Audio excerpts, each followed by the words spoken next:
नमस्कार, आपण पाहताय कोकणचं नंबर 1 महा चॅनल कोकण 7 लाईव्ह. बातमीपत्रात आपलं स्वागत. सुरुवात करूया हेडलाईन्सनं. राणे कदम कुटुंबामध्ये आता प्रेमही तेवढंच टोकाचं असेल, मंत्री योगेश कदम यांचे उद्गार. आमदार निलेश राणेंची प्रशासनावर पकड, मंत्री योगेश कदम यांनी केलं कौतुक. आणि वैभव नाईकांची पालकमंत्र्यांवर बोचरी टीका. आता पाहूयात सविस्तर बातम्या. 16 वर्षांपूर्वी राणे कदम कुटुंबियांची परिस्थिती वेगळी होती. तेव्हा विरोध जेवढा टोकाचा होता, आता प्रेमही तेवढंच टोकाचं असेल असं विधान मंत्री योगेश कदम यांनी केलंय. पाहूयात. काही करणार नाहीये, परंतु निलेशांचे मी मनापासून आभार मानेन की आपल्या गणरायाच्या पूजेचा आणि आरतीचा मान आपण सर्वांनी मला दिला. गेली मला वाटतं 16 वर्ष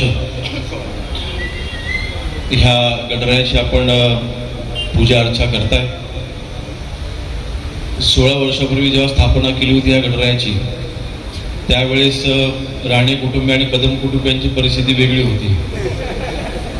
परंतु आज 16 वर्षानंतर आजची परिस्थिती ही इतकी, त्यावेळेला जेवढी टोकाची होती, आता हे प्रेम देखील तितकंच टोकाचं असेल, आता ही आपुलकी देखील तितकीच टोकाची असेल, एवढीच मी गणरायासाठी प्रार्थना केलेली आहे. बाप्पा करतो ते नेहमी चांगलंच करतो, आपल्या भल्यासाठीच करतो. राजकारण हे एका बाजूला, परंतु कालपासून सिंधुदुर्ग दौऱ्यावरती असताना दिलेची विशेषतः आपण जी आपुलकी मला दिली, मी माझ्या आयुष्यात कधीच विसरणार नाही. आपण एखाद्या झाडाखाली बसलो असताना कोकणी माणूस त्या झाडाची सावली देखील कधी विसरत नाही. ही आपली संस्कृती आहे. आणि आपल्या गणरायाच्या चरणी एवढीच आज प्रार्थना करतो, आमच्या कोकणाचा विकास होण्यासाठी आम्हाला दोघांनाही शक्ती देव, सद्बुद्धी देव, एवढीच मी आज गणरायाच्या चरणी प्रार्थना केली, दुसरं काही मागितलेलं नाही. आपण अतिशय आत्मीयतेने गणरायाची आपण पूजा करता. आज बाप्पाचं विसर्जन होणार आहे, पण नक्कीच म्हणजे आपण म्हटलं की मी तुम्हाला ऊर्जा दिली, पण तसं नाही. उलट आपण सर्वांनी आज मला वेगळी ऊर्जा प्राप्त करून दिलेली आहे. आणि ही ऊर्जा घेऊन महाराष्ट्रामध्ये काम करत असताना माननीय शिवसेनेचे मुख्य नेते एकनाथ शिंदे साहेबांनी जी जबाबदारी दिलेली आहे, ती पार पाडत असताना आपल्यासारख्या सहकार्याची जेव्हा ताकद सोबत राहते, तर नक्कीच काम करण्याची अजून ऊर्जा मिळते. ती ऊर्जा आपण मला दिल्याबद्दल मी आपल्या सर्वांचे पुन्हा एकदा आभार मानतो. आणि प्रतिष्ठानाच्या सर्व मंडळाच्या सर्व सदस्यांना मनपूर्वक शुभेच्छा देतो. दिल्लीचे आपले पुन्हा एकदा मनापासून आभार मानतो आणि तेच थांबतो. जय हिंद, जय महाराष्ट्र. लोकप्रतिनिधींच्या सहकार्याशिवाय मंत्री कोणतेच प्रश्न सोडवू शकत नसल्याचं विधान मंत्री योगेश कदम यांनी केलंय. पाहूयात. एक तरुण मंत्री म्हणून आज जेव्हा मी महाराष्ट्रामध्ये आम्ही फिरतो, दौरे करतो, त्यावेळेस सगळीकडेच असे लोकप्रतिनिधी पाहायला मिळत नाहीत. अर्थातच मी देखील कोकणातलाच आहे, बालुच्या जिल्ह्यामधला आहे. कोकणातले प्रश्न हे आम्हाला माहिती आहेत. आणि अशा वेळेस राज्यमंत्री म्हणून हे प्रश्न सोडवण्यासाठी लोकप्रतिनिधींच्या साथीशिवाय आम्ही प्रश्न सोडवू शकत नाही. काही प्रश्न असे असतात की ते राजकारण बाजूला ठेवून ती कोकणाच्या विकासाकरता एकत्र येणं आवश्यक असतं. आणि पश्चिम महाराष्ट्रामध्ये, मराठवाड्यामध्ये, विदर्भामध्ये आम्ही विधिमंडळात नेहमी पाहत आलेलो आहोत की तिथले आमदार विधिमंडळामध्ये ज्या ज्या वेळेस त्यांच्या विभागामधला प्रश्न आला की राजकारण बाजूला ठेवून सगळे एकत्र येऊन ते प्रश्न सोडवून घेतात. मला वाटतं तीच प्रथा आपल्या कोकणामध्ये देखील आता हळूहळू चालू होताना दिसते. आणि तरुण हे आता राजकारणामध्ये जास्त सक्रिय होताना दिसत आहेत. कोकणातील साकवांचं रूपांतर पुलांमध्ये करण्यासाठी विशेष कार्यक्रम हाती घेणार असल्याचं मंत्री योगेश कदम यांनी सांगितलंय. पाहूयात. आपण विशेष साकव कार्यक्रम हा आपण आता राबवणार आहोत. त्याचा आराखडा आपण तयार करायला घेतलेला आहे. मला वाटतं मागच्या 1 महिन्यामध्ये प्रत्येक गावामधून आपण जिल्हा परिषदेमार्फत आपण प्रत्येक गावामधली साकवांची आपण यादी एकत्रित केलेली आहे. आणि आता त्या प्रत्येक साकवाला किमान आम्ही आराखडा तयार करत आहोत. त्याची पॉलिसी देखील आम्ही तयार करतोय. परंतु तळ, रायगड, रत्नागिरी आणि सिंधुदुर्ग ह्या म्हणजे आपले हे 2 जिल्हे पूर्ण, म्हणजे रायगड हा निम्मा, म्हणजे जो तळ रायगड आहे तो त्याचे मला वाटतं 4 तालुके 5 तालुके त्याच्यामधले आहेत. अशा ह्या सगळ्या तालुक्यांमधले साखो आता पुलामध्ये रूपांतर करण्यासाठी विशेष पॅकेज आपण देतोय ग्रामविकास विभागाकडून. आणि जेणेकरून हे डोंगरी तालुके जे आहेत त्याच्यामधला हा प्रश्न कायमस्वरूपी निकाली काढणार. कारण आज सध्याला साखो कार्यक्रम हा फक्त जिल्हा नियोजनला असलेला हेड आहे आणि तिथे फक्त दुरुस्ती अलाउड आहे. आपण नवीन साखो त्याच्यामध्ये आपण घेऊ शकत नाही आणि त्याला 1 कोटीची मर्यादा आहे. 1 कोटीमध्ये आता कुठलीही पुलं बांधली जात नाहीत. त्यांना कमीत कमी 2 ते 2.5 कोटीचा निधी लागतो. मग आम्हाला नाबार्डशिवाय दुसरा कुठला पर्याय राहत नाही. नाबार्ड हे फक्त जिथे VR नंबर आहे तिथेच फक्त नाबार्ड आता आपण नाबार्डचा निधी आपण वापरू शकतो. गाव अंतर्गत वाडी अंतर्गत रस्त्यांना जी साखवांचं पुलामध्ये रूपांतर करायची गरज आहे त्याला कुठलाच हेड नाही म्हणून विशेष बाब म्हणून आपण ग्रामविकास विभागामधून आपण हा हेड तयार करतोय आणि प्रचंड चांगली उपलब्धता ही कोकणाकरता होणार. आणि जो काही पावसाळ्याच्या दिवसामध्ये काही वाड्यांचा गावांचा जगाशी संपर्क तुटतो तर ह्यापुढे तुटणार नाही ह्याची आपण दक्षता घेतोय. अशा एक चांगले कोकणासाठी आपण चांगले काही निर्णय आपण करून घेत आहोत. त्यासाठी माननीय एकनाथ शिंदे साहेबांची आम्हाला अतिशय चांगली साथ आहे. माननीय मुख्यमंत्री मोदयांनी यामध्ये शब्द दिलेला आहे की कोकणासाठी निधीच्या बाबतीत आम्ही कुठे कमी पडणार नाही किंवा हे जे पॉलिसी डिसिजन होत आहेत त्याच्यामध्ये आराखडे आपण तयार करून त्याला चांगला निधी उपलब्ध करून देऊ असं आश्वासन माननीय मुख्यमंत्री मोदयांनी देखील दिलेलं आहे. आमदार निलेश राणेंची प्रशासनावरती पकड असून ते राणेसाहेबांच्या पावलावर पाऊल टाकत काम करत असल्याचे गौरवोद्गार मंत्री योगेश कदम यांनी काढलेत. पाहुयात. पहिल्यांदाच सिंधुदुर्ग जिल्ह्याच्या दौऱ्यावरती आलेलो असताना राज्यमंत्री म्हणून आढावा घेत असताना तिन्ही विधानसभेचा आढावा घेतल्याच्या नंतर एक गोष्ट लक्षात आली. जिल्ह्यामध्ये प्रशासकीय जे वातावरण असतं हे लोकप्रतिनिधींवरती प्रचंड निर्भर असतं. केसरकर साहेबांकडे आढावा बैठक घेतली, निलेशजींकडे आढावा बैठक घेतली, इथे जिंचा मतदारसंघ आहे तिथे देखील आढावा बैठक घेतली. उद्देश हा प्रत्येक तालुक्यामध्ये महसूल असेल, ग्रामविकास असेल, अन्न नागरी पुरवठा अन्न प्रशासनाच्या बाबतीमध्ये प्रशासनाने काय काय तिथे उपाययोजना केलेल्या आहेत. परंतु मंत्री म्हणून आढावा घेत असताना शेवटी स्थानिक लोकप्रतिनिधींचा प्रशासनावरती असलेली स्थानिक लोकप्रतिनिधींची प्रशासनावरती असलेली पकड आणि शेवटी जर का लोकप्रतिनिधी सक्रिय असतील तर मंत्री म्हणून जास्त आढाव्यामध्ये आम्हाला तिथे काय म्हणतो आपण एफर्ट्स टाकावे लागत नाही. म्हणून काल ती एक प्रखरतेने गोष्ट जाणवली. कुडाळ मतदारसंघामध्ये निलेशजींनी ज्या पद्धतीने प्रशासन हाताळलेलं आहे, प्रशासनावरती ज्या पद्धतीने पकड आहे, मला वाटतं सन्माननीय राणेसाहेबांकडून त्यांनी केलेली आत्मसात गोष्ट ही त्याच्यामुळे लक्षात येते. राणेसाहेबांचं आम्ही लहानपणापासून पाहिलं की अभ्यासू नेतृत्व म्हणून त्यांनी महाराष्ट्रामध्ये आणि देशामध्ये त्यांनी नाव कमवलं आणि त्यांच्याच पावलावर पाऊल ठेवून आज निलेशजींचं ते एक बाब आम्ही नक्कीच पाहिली. विशेषतः आता देखील आपण चर्चा करत असताना आपण जे प्रश्न उपस्थित केले त्याच्यावरती ऑलरेडी काम करत आहेत. म्हणून मला वाटतं एक तरुण मंत्री म्हणून आज जेव्हा मी महाराष्ट्रामध्ये आम्ही फिरतो, दौरे करतो, त्यावेळेस सगळीकडेच असे लोकप्रतिनिधी पाहायला मिळत नाही.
सर्वांगी सुंदर उपसेंदुराची कंठी जळके माळ मुक्ता फळाची जय देव जय मंगल मूर्ती दर्शन माझे मन कामना पूर्ती जय देव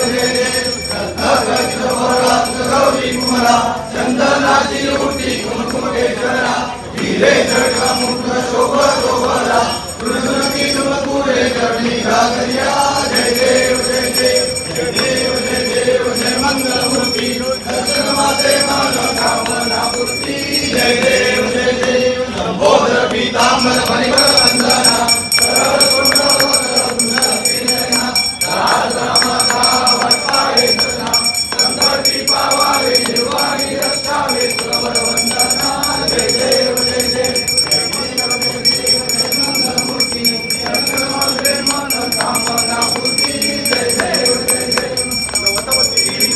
ब्रह्मांडी माळा कंठ काळा त्रिनेत्री ज्वाळा लावण्य सुंदर मस्तकी बाळा हे दुनिया जल निर्मळ वाहे दुर्दुळा जय देव जय शिवशंकरा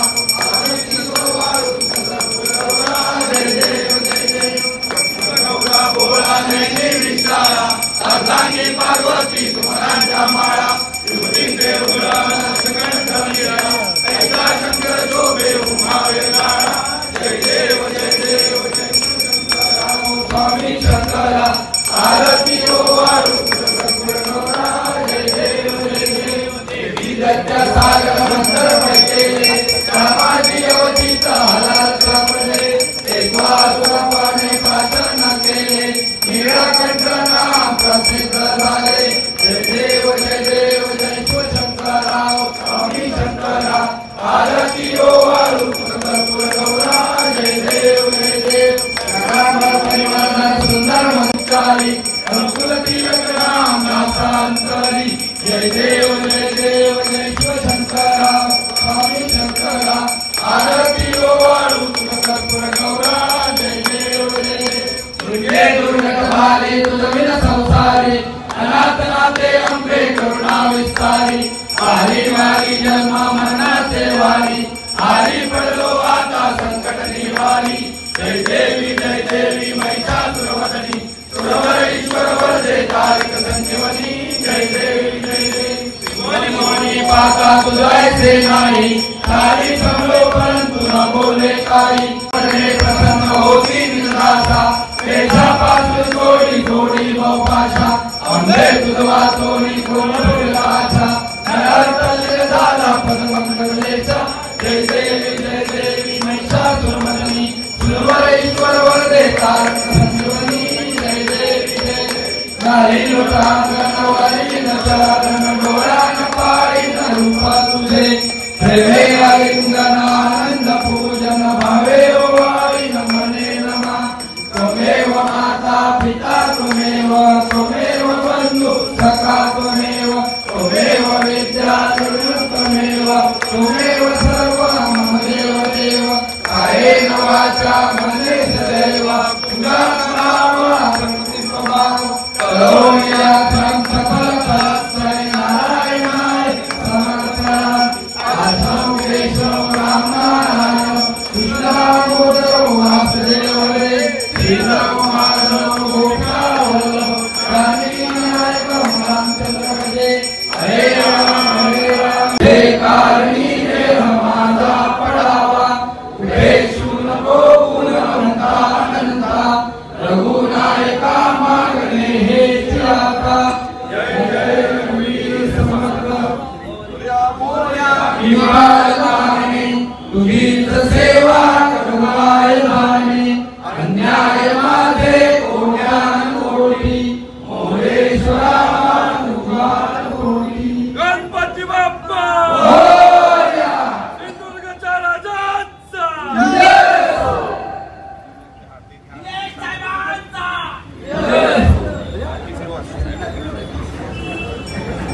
तंत्रज्ञानाच्या झपाट्याने होत असलेल्या विकासामुळे शासकीय यंत्रणेसमोर कामकाज अधिक प्रभावी, पारदर्शक आणि वेळेत पूर्ण करण्याचं आव्हान उभं राहिलं आहे.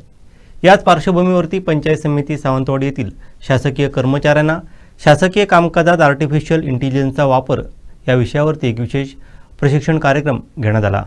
पाहूयात.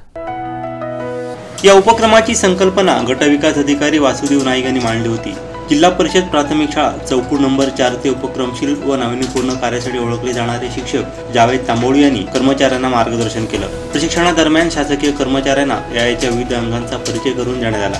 हे प्रशिक्षण अधिक उपयुक्त व परिणामकारक ठरलं. या कार्यक्रमाला गटविकास अधिकारी वासुदेव नाईक तसंच सावंतवाडी गट शिक्षणाधिकारी सविता परब उपस्थित होते. त्यांच्या उपस्थितीमुळे कर्मचाऱ्यांना प्रशिक्षणाची प्रेरणा मिळाली. कार्यक्रमाच्या शेवटी कमलाकर ठाकूर यांनी उपस्थित मान्यवरांचे व प्रशिक्षण देणाऱ्यांचे आभार मानले.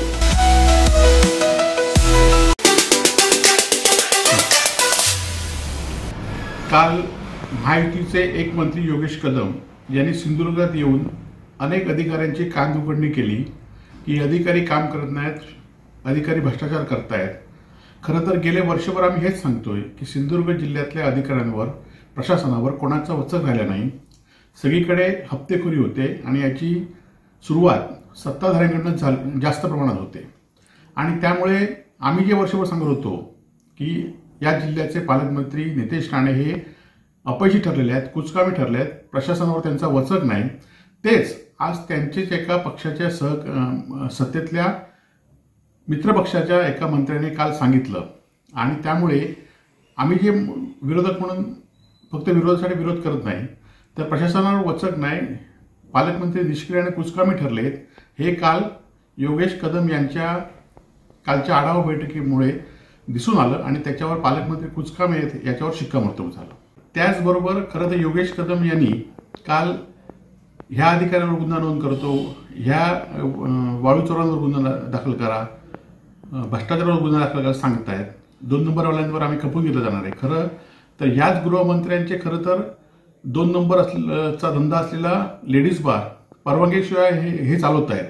त्यामुळे ज्या मंत्र्यावर स्वतःवरच गुन्हे आहेत, स्वतःवरच 2 नंबरचा धंदा असल्याचे आरोप होत आहेत, ते आम्हाला काय शिकवणार, असा आता उलटा सवाल सिंधुदुर्ग जिल्ह्यातले 2 नंबरचे जे व्यापारी आहेत, जे 2 नंबरचे भ्रष्टाचारांनी करतायत, ते या ठिकाणी करतायत.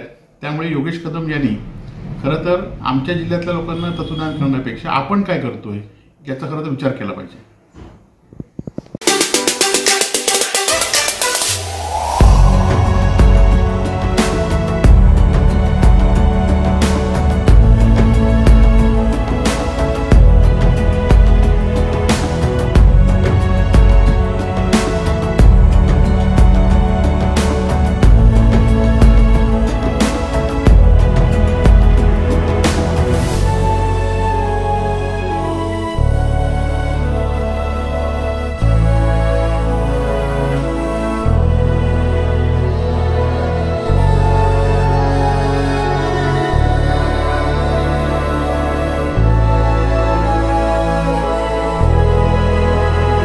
महाराष्ट्र राज्य साहित्य आणि संस्कृती मंडळ पुरस्कृत जिल्हा साहित्य संमेलन सावंतवाडीत होणार असून यासाठी श्रीराम वाचन मंदिर व क्रीडा विभाग सावंतवाडी या संस्थेच्या प्रस्तावास मान्यता मिळाली आहे. डिसेंबर महिन्यात राज्यातील ज्येष्ठ साहित्यिकांच्या उपस्थितीत हे साहित्य संमेलन होणार असल्याची माहिती प्राध्यापक प्रवीण बांदेकर यांनी दिली आहे. सर्व पत्रकार बंधूंचं स्वागत. महाराष्ट्र राज्य साहित्य संस्कृती मंडळातर्फे आम्हाला एक अधिवेशन घ्यायचं 1 दिवसासाठी आणि आता त्या कमिटीवर आमचे बांदेकर सर निवडून आलेले आहेत. त्या बांदेकर सरांनी तिकडे गेल्यामुळे आम्हाला 1 दिवसाचं साहित्य संमेलन घ्यायला परमिशन मिळाली आहे. त्याचा खर्च ती संस्कृती मंडळे करणार आहे. त्याची संपूर्ण विस्तृत बातमी ही माहिती आहे बांदेकर आपल्याला कथन करतील. सर्वप्रथम तुमचं सगळ्यांचं स्वागत करतो मी इथे वाचनालयाच्या वतीने. आपल्याला माहिती असतील की महाराष्ट्र शासनाची जी वेगवेगळी मंडळं आहेत त्याच्यामध्ये साहित्य संस्कृती मंडळ हे साहित्य, संस्कृती, कला याच्या संदर्भामध्ये काम करणारं अशा प्रकारचं एक महत्त्वाचं महामंडळ आहे. आणि या महामंडळाच्या वतीने अखिल भारतीय साहित्य संमेलन की कालच ज्याचे अध्यक्ष म्हणून विश्वास पाटील यांची निवड झालेली आहे, या संमेलनासाठी 1 कोटी रुपये दिले जातात आणि त्याच्याशिवाय जिल्हावार संमेलनं घेण्यासाठी म्हणून प्रत्येक जिल्ह्याला 5 लाख रुपये या मंडळाच्या वतीने महाराष्ट्र शासन देत असतं. तर त्याप्रमाणे यावर्षीसुद्धा प्रस्ताव मागवण्यात आलेले होते प्रत्येक जिल्ह्याकडून आणि त्याच्यामध्ये संपूर्ण महाराष्ट्रामधून जवळपास 400 ते 500च्या आसपास सगळे मिळून प्रस्ताव गेलेले होते. आपल्या जिल्ह्यामधून 9 प्रस्ताव 9 वेगवेगळ्या संस्थांमधून गेलेले होते आणि त्याच्यामध्ये 4 हे अवैध ठरले, कारण त्याच्यामध्ये काही त्रुटी राहिलेल्या होत्या कागदपत्रांच्या. पण जे 5 वैध झालेले होते त्याच्यामध्ये आपलं जे श्रीराम वाचन मंदिर आणि क्रीडा भवन ही संस्था आहे, तर त्या संस्थेचाही प्रस्ताव होता आणि या प्रस्तावावर चर्चा झाली आणि अर्थातच सगळ्या सदस्यांच्या वतीने आपल्या जिल्ह्यासाठी जे साहित्य संमेलन घेण्यात येणार आहे त्याच्याकरता हा प्रस्ताव आमच्या वाचनालयाचा मंजूर करण्यात आला आणि त्याच्याकरता 5 लाख रुपये हा निधी शासनाने देण्याचं मान्य केलं आणि त्याच्यापैकी पहिला हप्ता मला वाटतं 3,75,000 रुपये त्याचं चेक कालच आमच्या सचिवांना मिळालेला आहे आणि उर्वरित रक्कम ही अर्थातच नंतर झाल्यानंतर मिळणार आहे.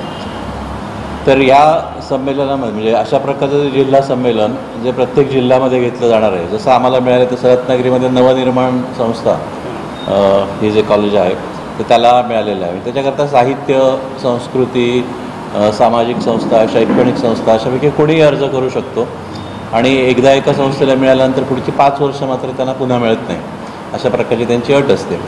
आता हे जे 5 लाख असतात त्याच्यामध्ये संपूर्ण दिवसभर चालतील अशा प्रकारचे संमेलनाचे उपक्रम घ्यायचे असतात. आमच्या वाचनालयाच्या वतीने जे संमेलन घेणार आहे त्याची तारीख आम्ही जी त्यांना टेंटेटिव्ह दिलेली होती ती मला वाटतं 20 डिसेंबर ना 20 डिसेंबर आहे. थोडी मागे पुढे होऊ शकते पण साधारणपणे 20 डिसेंबर ही तारीख जवळपास निश्चित आहे. या दिवशी आम्ही जे संमेलन घेणार आहोत तर त्याच्यामध्ये आम्ही त्यांना दिलेला विषय असा होता की आपल्या जिल्ह्यामध्ये म्हणजे संपूर्ण महाराष्ट्राचा जर विचार केला तर सिंधुदुर्ग जिल्ह्यामधून सिंधुदुर्ग आणि रत्नागिरी त्याच्यामध्ये सुद्धा सिंधुदुर्ग आघाडीवर आहे. तर सिंधुदुर्गामधून जेवढे साहित्यिक होऊन गेलेले आहेत अगदी महाराष्ट्र स्तरावर महत्त्वाचं योगदान देणारे तेवढे अन्य कुठच्याही दुसऱ्या जिल्ह्यामधून गेलेले नाही आहेत. म्हणजे आपण अगदी ज्ञानपीठ पुरस्कार किंवा अकादमी पुरस्कारांचा जरी विचार केला तरी आपल्या जिल्ह्यानेच पहिलं ज्ञानपीठ खांडेकरांना मिळालं किंवा नंतर विंदा करंदीकरांना मिळालं. म्हणजे ही सगळी महत्त्वाची जी मंडळी आहेत ही आपल्या जिल्ह्यामधली आहेत. पण असं जरी असलं तरीसुद्धा असंही काही साहित्यिक आपल्यामध्ये आहेत की जे काहीसे दुर्लक्षित झालेले आहेत. आम्ही त्यांना अलक्षित असा शब्द वापरला आहे. म्हणजे फारसं त्यांच्याकडे कोणाचंच लक्ष गेलेलं नाही आहे. ते नाटकाच्या क्षेत्रामध्ये आहेत, दशावतारासारख्या कलेच्या क्षेत्रामध्ये आहेत, लोककलांच्या क्षेत्रामध्ये आपल्याकडे गायक कलाकार वगैरे असतील अशा प्रकारचे आहेत किंवा अन्य कला आहेत, रांगोळी किंवा शिल्पकला वगैरेच्या सारख्याच्या प्रकारचे बरेच लोक आहेत. तर अशा प्रकारचे जे साहित्यिक आहेत तर त्यांच्यावर फोकस करणारं असं 1 दिवसाचं संमेलन घेण्याचा प्रस्ताव आम्ही केला होता. ते मान्य झाल्या म्हणजे त्याची जी थीम आहे ती सिंधुदुर्ग जिल्ह्यातील अलक्षित साहित्यिक. त्याच्यामध्ये अर्थातच अनेक प्रकारचे कवी, लोकगीतकार, नाटककार, त्याच्यानंतर कथा आणि कादंबरीकार आणि लोककलाकार वेगवेगळ्या कलामधले लोककलावंत याच्याविषयीची चर्चा होणार आहे. त्याच्यानंतर त्याच्यामध्ये एक कवी संमेलन असेल. त्या कवी संमेलनामध्ये या कवींच्या कविताही वाचल्या जातील आणि नवीन जे आपल्याकडचे कवी आहेत जिल्ह्यातले त्यांनाही त्याच्यामधून वाव दिला जाईल. संमेलनाचा एक अध्यक्ष असेल महाराष्ट्रातला कोणीतरी जिल्हा अतिशय ज्येष्ठ असा साहित्यिक, त्याला आम्ही निमंत्रित करणार आहोत. त्याच्यासाठी त्याच्या अध्यक्षतेखाली हे संमेलन होईल. त्याच्यानंतर आपल्या जिल्ह्यामधली एखादी महत्त्वाची व्यक्ती उद्घाटक म्हणून आम्ही आणणार आहोत. त्याच्यानंतर मग एक परिसंवाद जसा मी आता म्हटलं तसा आणि एका महत्त्वाच्या अशा साहित्यिकाची मुलाखत असं साधारणपणे त्याचं स्वरूप राहील. म्हणजे पहिलं उद्घाटन सत्र असेल, त्याच्यामध्ये अध्यक्षीय मनोगत, उद्घाटकांचं मनोगत आणि बाकी सगळी भाषणं वगैरे होतील. त्याच्यानंतर मग अर्थातच परिसंवाद होईल की जो अलक्षित साहित्यिकांवर असेल आणि मुलाखत होईल एका ज्येष्ठ साहित्यिकाची. आणि दुपारच्या सत्रामध्ये कवी संमेलन, एक परिसंवाद, काही परफॉर्मिंग आर्ट्स जर असतील सादरीकरण करण्यासाठी तर त्याच्या संदर्भात सुद्धा सादर केल्या जातील कला. अशा प्रकारचा एक दिवसभराचा हा कार्यक्रम बरेच दिवसाचा संपूर्णाचा असेल आणि त्याच्याकरता अर्थातच महाराष्ट्रभरामधून आणि आपल्या जिल्ह्यामधून सुद्धा असे सगळे महत्त्वाचे लोक निमंत्रित केले जातील. आपल्या जिल्ह्यामध्ये काही जुने लोककलावंत वगैरे आहेत, त्यांचंसुद्धा या निमित्ताने सत्कार करण्याचा आमचा हेतू आहे. कारण त्यांचं जे काही योगदान आहे ते सगळ्या लोकांच्या समोर यायला पाहिजे, त्या हेतूने आम्ही अशा प्रकारे हे करणार आहोत. त्याच्यानंतर एक स्मरणिका या निमित्ताने काढायचा उद्देश आहे आणि त्या स्मरणिकेमध्ये सुद्धा अशाच प्रकारे हे जे जुने साहित्यिक आहेत तर त्याच्या एकूणच कार्याला उजाळा देता येतील अशा प्रकारचे लेख हे छापले जातील. असं साधारणपणे या संमेलनाचं स्वरूप आहे. त्याचं तारखा मी सांगितलं तुम्हाला. अध्यक्षांच्या नावाची आम्ही थोडीशी चर्चा केलेली आहे, पण अजून नाव निश्चित झालेलं नाही आहे. पण एखादा ज्येष्ठ साहित्यिक महाराष्ट्रातला तो या निमित्ताने आपल्यामध्ये यावा असा साधारणपणे आमचा प्रयत्न राहील. तसंच उद्घाटकासाठी सुद्धा एखादं ज्येष्ठ नाव आपल्या जिल्हा किंवा आसपासच्या परिसरातलं असेल असा एक साधारण आमचा प्रयत्न असेल. साधारणपणे असं स्वरूप आहे त्याचं. नगर परिषदेच्या कंत्राटी सफाई कामगारांनी पुकारलेलं बेमुदत आंदोलन तात्पुरतं स्थगित करण्यात आलं आहे. प्रशासनानं कामगारांच्या मागण्यांवरती चर्चा करण्याचं आणि दोषींवरती कारवाई करण्याचं आश्वासन दिल्यानंतर हा निर्णय घेण्यात आला आहे. आता हे आंदोलन 30 सप्टेंबरपर्यंत स्थगित करण्यात आलं आहे. प्रांताधिकारी हेमंत निकम व प्रभारी मुख्याधिकारी अरविंद नातू यांच्याशी झालेल्या चर्चेनंतर हा निर्णय आंदोलकांनी घेतला. माजी नगराध्यक्ष बबन साळगावकर यांनी यात महत्त्वाची भूमिका बजावली. सावंतवाडीतील कंत्राटी सफाई कामगारांनी त्यांच्या अनेक वर्षांपासून प्रलंबित मागण्यांसाठी कामबंद आंदोलन आणि बेमुदत उपोषण सुरू केलं होतं. कंत्राटदारानं गेल्या 4 वर्षांपासून सुमारे 65 लाख रुपयांचा PF अर्थात भविष्य निर्वाह निधी बुडवला आहे. या व्यतिरिक्त किमान वेतन लागू करणं, समान कामासाठी समान वेतन देणं आणि वेळेवर वेतन मिळणं अशा त्यांच्या प्रमुख मागण्या होत्या. सायंकाळी 7 वाजेपर्यंत हे आंदोलन सुरू होतं. माजी नगराध्यक्ष बबन साळगावकर यांनी देखील यात सहभागी होत कामगारांना न्याय देण्यासाठी लढा दिला. अखेर रात्री उशिरा प्रांताधिकारी हेमंत निकम आणि प्रभारी मुख्याधिकारी अरविंद नातू यांच्यासोबत नगरपंचायत कक्षात कर्मचाऱ्यांसह झालेल्या बैठकीनंतर कामगारांनी हे आंदोलन 15 दिवसांसाठी स्थगित करण्याचा निर्णय घेतला. प्रशासनानं या कालावधीत भविष्य निर्वाह निधी बुडवल्याप्रकरणी दोषींवरती गुन्हे दाखल करणे, नवीन टेंडर प्रक्रिया सुरू करणं आदी मागण्या प्रामुख्याने ठेवल्या आहेत. या बैठकीत प्रशासनासोबत माजी नगराध्यक्ष बबन साळगावकर, माजी नगरसेवक विलास जाधव, कंत्राटी कामगार संघटनेचे कांबळे, मनसे जिल्हाध्यक्ष ॲडव्होकेट अनिल केसरकर, सुरेश भोगटे, देव्या सूर्याजी, बावतीस फर्नांडिस, निशांत तोरसकर, ॲडव्होकेट राजू कासकर, रवी जाधव, अभय पंडित, संतोष गावस, मनोज घाटकर, दीपक सावंत, प्रथमेश प्रभू, लक्ष्मण कदम आदींसह सामाजिक कार्यकर्ते, सफाई मित्र उपस्थित होते. या 15 दिवसात त्यांच्या मागण्यांवर ठोस कारवाई झाली नाही तर 30 सप्टेंबरनंतर पुन्हा बेमुदत आंदोलन सुरू करण्यात येईल असा इशारा कामगारांनी दिला. कामगारांनी 25 सप्टेंबरपर्यंतची मुदत दिली होती, परंतु प्रशासनानं कारवाईसाठी अधिक वेळ मागितल्यानं ती 30 सप्टेंबरपर्यंत वाढवण्यात आली आहे. तो नगरपालिकेच्या सहमताने झालेला आहे, संगमताने झालेला आहे. त्याच्यामुळे त्यावेळी जे कोण होते त्यांच्यासहित गुन्हा दाखल करा. नुसता ह्या कर्मचारी आणि कोण हे केलं त्याच्यावर नाही, कॉन्ट्रॅक्टरवर ज्याच्या संपूर्ण साखळी आहे या साखळीवर जेव्हा तुम्ही जाल बोलाल आणि तुम्ही जर नाही गेलात तर पुढची तयारी मी केलेली आहे. मी यांच्या वतीने सांगतो, संपूर्ण याच्या खोलात गेल्याशिवाय हा विलास जाधव राहणार नाही. सर्व प्रशासनाला कोर्टात नेऊन उभा करणार. किती ते दिवस जाऊ दे, तुम्ही हे मान्य करा की हे झालेलं आहे, हे सर्वांच्या सहमताने. ऐतिहासिक मोती तलावात लघुशंका करणाऱ्या एका व्यक्तीचा व्हिडिओ समोर आला आहे. शेजारी उभे असलेल्या गाडीमुळे तो पर्यटक असल्याचं दिसत आहे. शहराचं हृदय मानलं जाणाऱ्या तलावात किळसवाणं कृत्य करणाऱ्या संबंधिताचा शोध घेऊन पोलीस व नगरपालिका प्रशासनानं कठोर कारवाई करावी अशी मागणी केली जात आहे, जेणेकरून असं कृत्य करण्याची हिंमत पुन्हा होता नाही अशी भावना नागरिकांनी व्यक्त केली आहे.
बैटिंग नहीं मारूंगी, बैटिंग मारना ऊपर से बैटिंग मारते हैं, ऊपर से बन जाता है।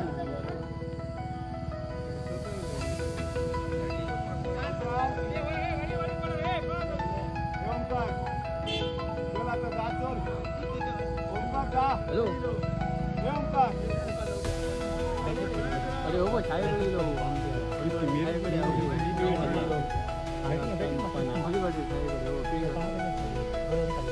फकीर पाटे छाए कडे रे काही खाते हो नाही फकीर पाटे छाए कडे हा फकीर पाटे छाए कडे ना रे ओंकार जातो रे ओंकार तुका व्हाय तितके काय नाही जा चल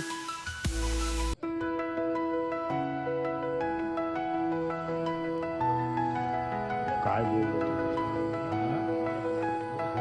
आता कसं होतं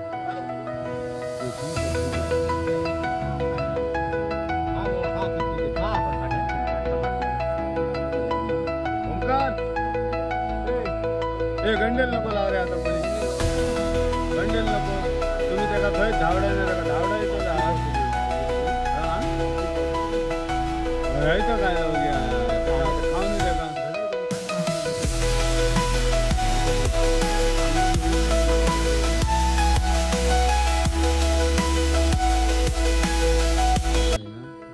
आता काय ते का त्याचं ह्या काय त्या करू सांगा त्या ओंकार चल आमचा चुकला चल चल आता जा तुमच्या दुकान चल आता आमचा चुकला काहीतरी चल चल तुझा आशीर्वाद दे वाटेकला चल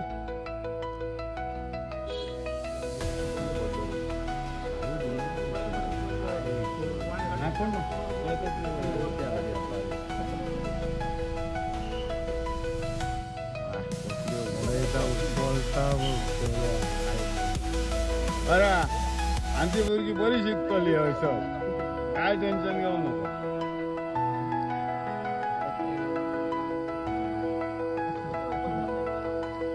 हे लोक बघ मरे तुमच्याला सांग मरे आता काय करता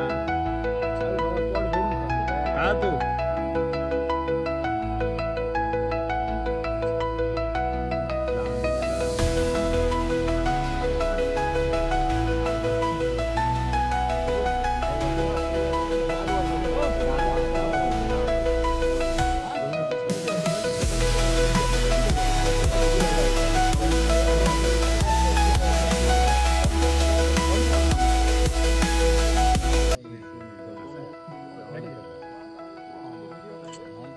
चालू ओंकार ये अली ओंकार चल आता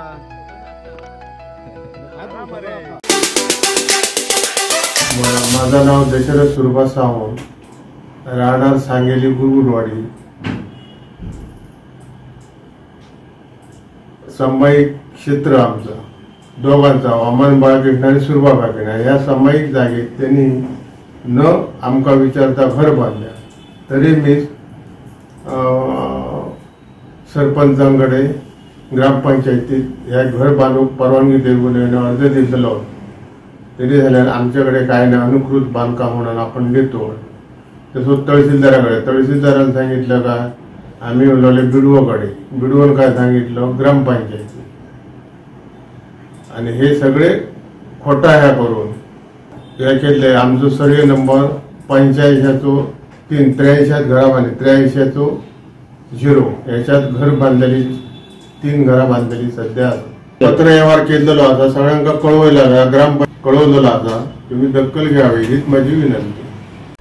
विरोधक सक्षम असतील तर आपण तेवढेच सक्षम बनू, म्हणून आम्हाला सक्षम विरोधक दे, अशी मागणी गणरायाकडे दत्ता सामंत यांनी केली. पाहुयात.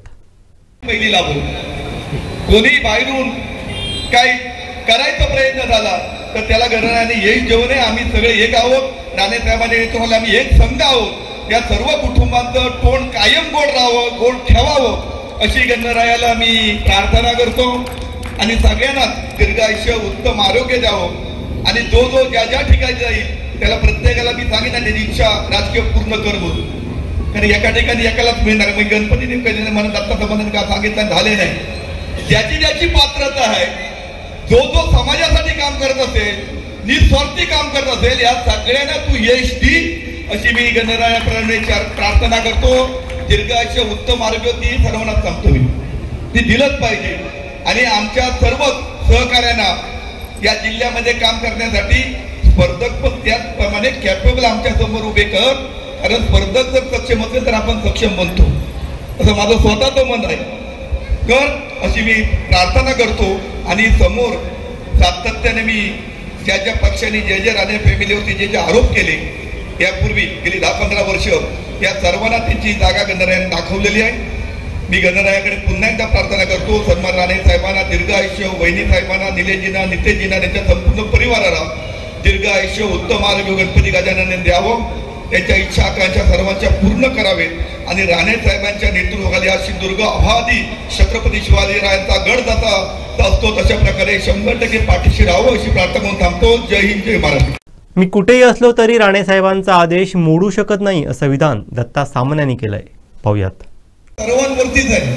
कारण गणरायाने आपली इच्छा पूर्ण केली आहे. परंतु आता आपण त्यांचा स्वाभिमान आहे, त्यांचा मान आहे, तो या मतदारसंघामध्ये सातत्याने मान उंचावर ठेवण्यासाठी ते स्वतः सक्षम आहेत, काम करतायत, विधिमंडळात काम करतायत. काल आढावा बैठक बघितली, यापूर्वी सुद्धा बघितलं. अहोरात्र या कुडाळ मालवणमध्ये ते काम करतायत. कामाबद्दल त्यांचा प्रश्नच नाही आहे. पण अन्य बाबतीत सगळ्या क्षेत्रात त्यांचे हात मजबूत करण्यासाठी या महाराष्ट्रामध्ये आपण सर्व एक संघ त्यांच्या मागे उभं राहिलं पाहिजे, असं माझं स्वतःचं मत आहे.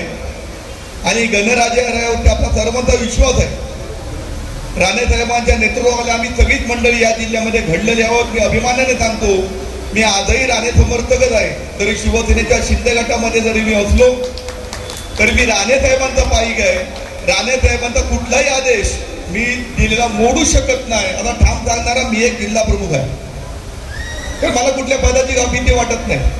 मी आहे ते सत्य बोलतो ना. राणे साहेब जे जे काही या जिल्ह्याच्या हितासाठी सांगतील, जे जे महायुतीच्या हितासाठी सांगतील, ती सगळी बंधनं आमच्यासारखे शिवसैनिक, राणे समर्थक आम्ही नेहमी त्यांचा ज्या आदेश झाला का त्याचं पालन करणाऱ्यापैकी आम्ही मंडळी आहोत.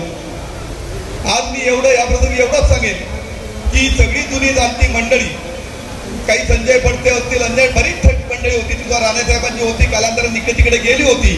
पण तू गणरायाने या सर्व मंडळींना निलेशजी आमदार झाल्यानंतर पुन्हा एकत्र कुटुंबामध्ये आणलं आणि आम्हाला काम करण्यासाठी ऊर्जा दिली. संजय पडतेंचा का तुला अनुभव कमी नाही. आणि मला खात्री आहे निलेशजी, गणरायाकडे मागण्याची काही गरजच नाही असं माझं म्हणणं आहे. गणरायाला सगळं समजतं असं माझं म्हणणं आहे स्वतःचं. तर म्हणजे आपण काम करताय, जनतेसाठी काम करताय. आणि महत्वाचं म्हणजे आपला प्रत्येक वेळी भाषणातून म्हणा की आम्हाला खाजगीतून बोलताना मला या सिंधुदुर्गातून एकही रुपया न्यायचा नाही, माझ्या खिशातून सिंधुदुर्गाला द्यायचं आहे अशा भावनेतून आपण या ठिकाणी काम करता. आपला कार्यकर्ता मोठा झाला पाहिजे, तो समाधानी राहिला पाहिजे, आपला नागरिक समाधानी राहिला पाहिजे, आपला मतदार समाधानी राहिला पाहिजे. अशा प्रकारचं आपण सातत्याने काम करताय. त्यामुळे चांगलं काम करणाऱ्या व्यक्तीला 100% गणरायांचा आशीर्वाद 100% असणार. त्यामुळे भविष्यात तुमच्या सर्वच इच्छा आकांक्षा सिंधुदुर्गाचा राजा गणपती गणराय पूर्ण केल्याशिवाय राहणार नाही. आणि महाराष्ट्रामध्ये कुडाळचा आमदार जा राणेसाहेबांनी ज्या ठिकाणी काम केलं त्यांच्यात पावलात पाऊल ठेवून या महाराष्ट्राला पूर्ण कळून चुकेल की कुडाळ मालवणचा आमदार हा राणेसाहेबांचा सुपुत्र कशा प्रकारे काम करतो याची जाणीव पूर्ण विधिमंडळाला त्यांनी करून दिलेली आहे. महाराष्ट्राला करून देतील, देशाला करून देतील अशा प्रकारचं काम त्यांचे आपण घडो. पुन्हा एकदा सर्वांना मी शुभेच्छा. शेवटी ठळक घडामोडी पुन्हा एकदा. राणे कदम कुटुंबामध्ये आता प्रेमही तेवढंच टोकाचं असेल, मंत्री योगेश कदम यांचे उद्गार. आमदार निलेश राणेंची प्रशासनावर पकड, मंत्री योगेश कदम यांनी केलं कौतुक आणि वैभव नाईकांची पालकमंत्र्यांवर बोचरी टीका. बातमीपत्रात वेळ झाली ते थांबण्याची. पाहत राहा बदलत्या कोकणचा बुलंद आवाज. कोकणचं नंबर 1 महा चॅनल कोकण 7 लाईव्ह. धन्यवाद.